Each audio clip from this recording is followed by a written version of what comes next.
गणेश चतुर्थी व्रत कथा। गणेश चतुर्थी व्रत की पौराणिक कथा के अनुसार एक बार भगवान शिव तथा माता पार्वती नर्मदा नदी के किनारे बैठे थे। वहां माता पार्वती ने भगवान शिव से समय व्यतीत करने के लिए चौपड़ खेलने को कहा।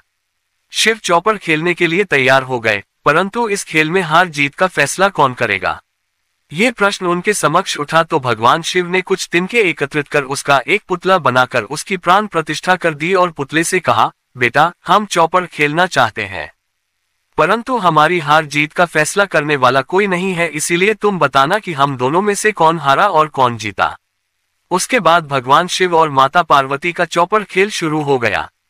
ये खेल 3 बार खेला गया और संयोग से तीनों बार माता पार्वती ही जीत गईं। खेल समाप्त होने के बाद बालक से हार जीत का फैसला करने के लिए कहा गया, तो उस बालक ने महादेव को विजयी बताया।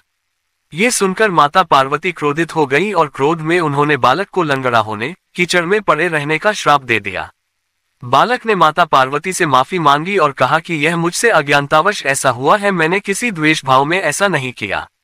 बालक द्वारा क्षमा मांगने पर माता ने कहा कि यहाँ गणेश पूजन के लिए नागकन्याएं आएंगी, उनके कहे अनुसार तुम गणेश व्रत करो, ऐसा करने से तुम मुझे प्राप्त करोगे।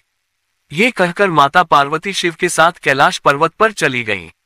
1 वर्ष के बाद उस स्थान पर नागकन्याएं आईं, तब नागकन्याओं से श्री गणेश के व्रत की विधि मालूम करने पर उस बालक ने 21 दिन लगातार गणेश जी का व्रत किया। उसकी श्रद्धा से गणेश जी प्रसन्न हुए।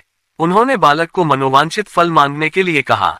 उस पर उस बालक ने कहा, हे विनायक, मुझ में इतनी शक्ति दीजिए कि मैं अपने पैरों से चलकर अपने माता पिता के साथ कैलाश पर्वत पर पहुंच सकूं और वे ये देख प्रसन्न हो। तब बालक को वरदान देकर श्री गणेश अंतर्ध्यान हो गए। इसके बाद वह बालक कैलाश पर्वत पर पहुंच गया और कैलाश पर्वत पर पहुंचने की अपनी कथा उसने भगवान शिव को सुनाई। चौपड़ वाले दिन से माता पार्वती शिवजी से विमुख हो गई थी, अतः देवी के रुष्ट होने पर भगवान शिव ने भी बालक के बताए अनुसार 21 दिनों तक श्री गणेश का व्रत किया। इस व्रत के प्रभाव से माता पार्वती के मन से भगवान शिव के लिए जो नाराजगी थी वह समाप्त हो गई। तब यह व्रत विधि भगवान शंकर ने माता पार्वती को बताई। ये सुनकर माता पार्वती के मन में भी अपने पुत्र कार्तिकेय से मिलने की इच्छा जागृत हुई।